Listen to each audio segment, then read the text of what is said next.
ఏయ్ ఏంది హెచ్చులు చేస్తాను? తప్పు నాదని తెలుసుకున్నా కాబట్టి నేనే వచ్చా. ఇప్పుడేంది కోపం పోవాలి అంతే కదా? దా పీకు. అబ్బా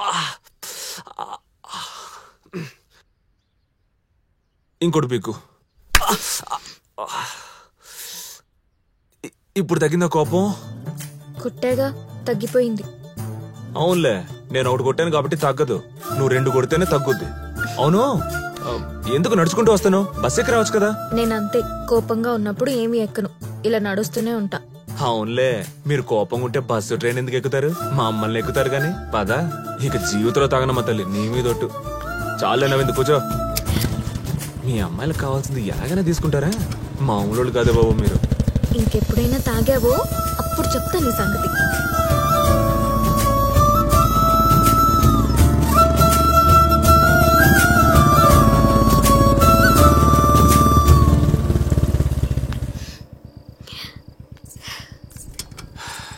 సరేనా మరి, వెళ్తా.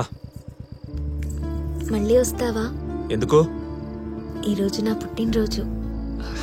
మామూలుగానే వద్దాం అనుకున్నా, ఇప్పుడు ఖచ్చితంగా వస్తా. ఇంకెన్ని రోజులు ఇక్కడ? ఇవాళే కదా ఈ ఊరేంటో ఒక అంచనాకొచ్చాం. రేపు ఒక్కరోజు బతకనిద్దాం. ఎల్లుండి ఆదివారం, అదే ఈ ఊరికి ఆఖరి వారం. ఆ రోజు రాత్రి అందరూ మాంసం తిని మత్తుగా పడుకొనుంటారు. చావు తెలిసే లోపలే ఒక్కొక్కడిని కసా కసా పొడిచి చంపుదాం. నీ పేరేంటయ్యా? వెంకయ్య సారు. ఎన్నేళ్ళ నుంచి ఉంటున్నారు ఇక్కడ? ఏడే పుట్టి పెరిగాం. సరే పోండి. అవునమ్మా రామకృష్ణ, ఎప్పుడు నువ్వే కనిపిస్తున్నావు. మీ ఎస్ఐ ఎక్కడా? ఎస్ఐ లీవ్ లో ఉన్నారు సార్. ఎందుకో?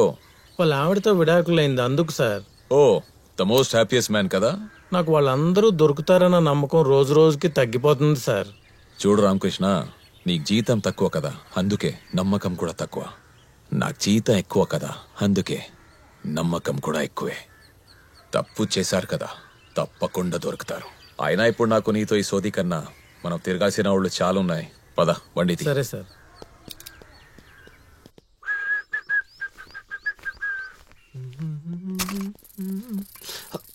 మీరేంటిలా? రండి, లోపలికి రండి. అమ్మా, నానోయ్, రండి రండి, కూర్చోండి.